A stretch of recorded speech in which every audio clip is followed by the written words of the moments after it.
cash flow or capital growth? Which one do you focus on?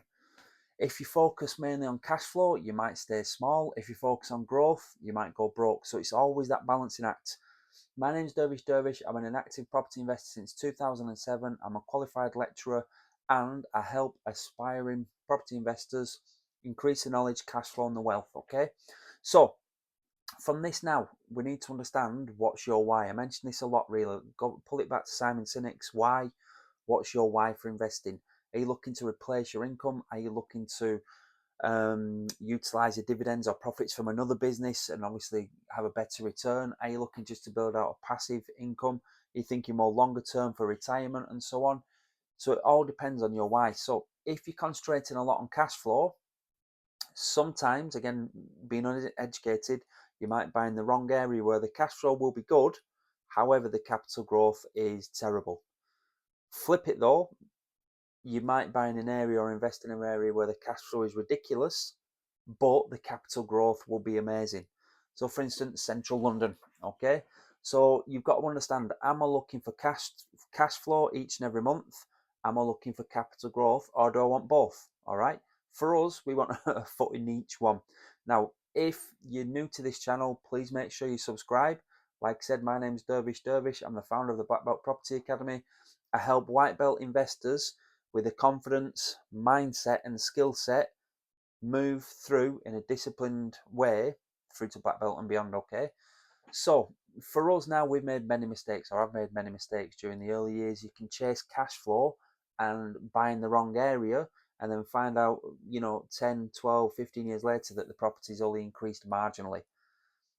The flip side though, you could buy in a better area where the cash flow is minimum, hardly anything in it, and then you'll find out that the growth happens. So again, depends on your why. If you like some of my mentees that are maybe 30ish or something like that, they might have another 30, 40 years of working or building up their job, then it might be different than somebody that's 60 or 70 that might just be looking to obviously increase the wealth to pass it down to future generations and so on. So it's always that balancing act, really. So cash flow is, again, I'm assuming you know this, but I should never assume. Cash flow is if you've got a property and it rents out for easy maths, £1,000 a month. Your mortgage is £500 a month. Your building insurance and any managing agents all £100 in. So your total expense is £600. The incoming is £1,000. You're left with £400 cash flow each month. Rough example. Capital growth is how much the property is likely to grow in that particular area over the next 1, 5, 10, 15 years and so on. Now, check out my website because I know that I've definitely done one, maybe two blogs on this. Have a look at a blog probably called like the Property Cycle or something like that. And again, we need to always be aware of where we possibly are on the property cycle. So, are you looking for cash flow? Or are you looking for capital growth? For us at the moment now, we're, like I said, we're 50-50. Want to make sure that the property definitely still washes its face. Typical buy to lets in our investment area, it's £250 to £400 cash flow. However, I did a video a few weeks ago that a property that's cash flowing £300, I think it's there or thereabouts, we just had to spend £9,000 on it. So the cash flow over the next 3 years is just gone. But here's the but: we bought it at a very good price, knowing that we would need to invest that type of money within a few years. So we've had 3 years of cash flow from the property before we invested that £9,000, and obviously the property has gone up substantially in that time period as well. So just always be aware of what it is that you're looking for when you invest. Now, just trying to think of other examples really. The two of our BRRRs that we've done in the last 6 months of this year, they've been, like most of them are, set and forget, hopefully, touch wood. Full back to brick refurb, new everything. And what we find is, if you're managing to get a decent tenant in, that the maintenance issues are absolutely minimum. You might have a few teething problems during the first week or first month, but then after that, because the property's brand new and hopefully you've got a decent tenant in, it's managing to keep the maintenance down.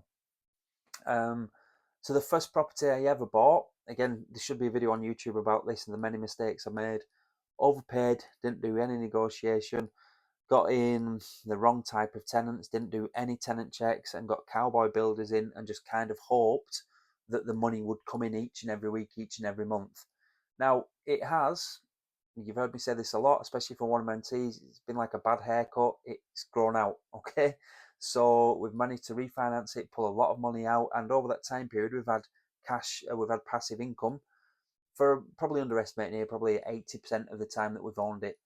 But again, it's only when you start to become more educated do you understand how could we improve that next time? What could we do to make sure that it's a more systemized approach? And each and every one we've done since then, especially those first three pre 2008, 2009 crash, massively learned a lot then. And those are the types of things that I pass on to my mentees as well.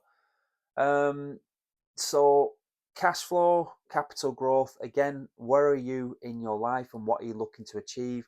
What are your goals from property that you want to achieve? Is it just to have 2 or 3 buy-to-lets? Fantastic, providing you with £300 each month, £900 passive income.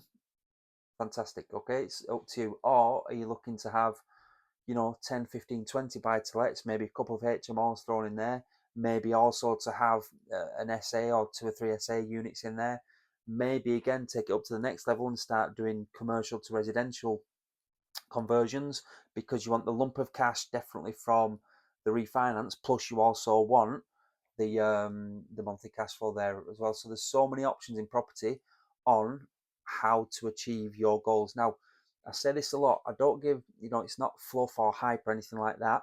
There's lots of people on YouTube that will say, you need to do this strategy, you need to do this strategy. Forget about buy to let, it's dead. Forget about HMOs and all that type of stuff.